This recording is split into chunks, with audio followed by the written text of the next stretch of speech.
looks like they're heavy with snow. So before it all starts falling, there's something that I think you should know. When my soul rises up through the ceiling, and you bend down and kiss me one last time, smile, you know that I'm leaving this world. Tim Kelly, literally like 30 years ago, made a record of instrumental dobro songs with a variety of other instruments. And there was one song that he wanted to have a whole bluegrass band on. And so when he booked some gigs to promote that record, I played guitar on the record, and the guy that played banjo on the record couldn't make the gig. So he got Eric Royer to play banjo. That's where I met Eric. And Tim played dobro, and we had a bass player, I think. And so we had this gig booked to play some of these songs of Tim's. And we realized, like, well, we've got a full, like an hour set to fill up. We're only going to do like a half hour of these Tim instrumentals. Like, let's play some bluegrass songs. Like, we've got a bluegrass band. Like, let's play some bluegrass songs and sort of flesh it out. And so we learned a bunch of Stanley Brothers songs and Bill Monroe songs. We started doing bluegrass songs, and I realized pretty quickly, I was like, rather than sitting down and learning all these Bill Monroe and Stanley Brothers songs, which are great songs. I mean, I would never take anything away from those songs. They're legendary.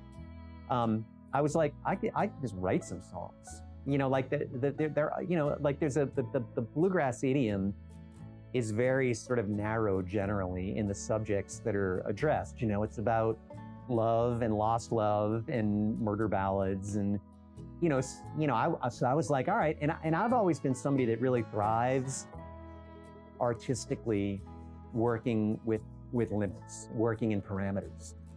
I'm gonna write as many songs as I can using these 5 chords, and working within this subject matter.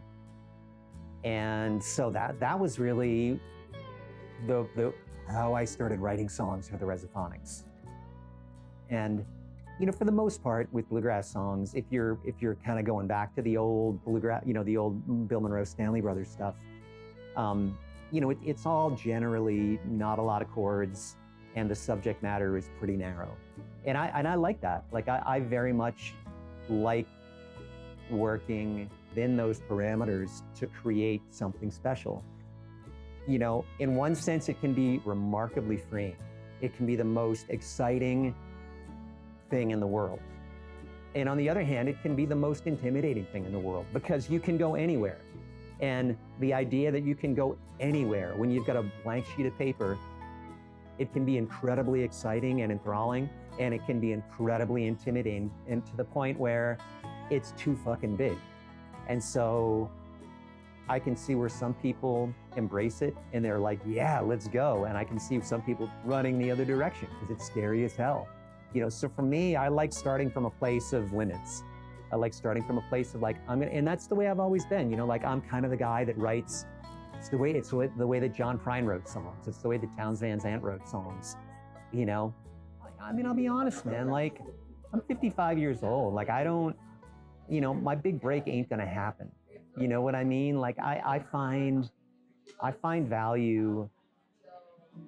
I'm fed by the things I find bring me joy, that make me feel like I have some value and am part of something bigger than myself. As a thunder crash, here we are, one more time. I always find me sleeping. There's no reason or rhyme when the rain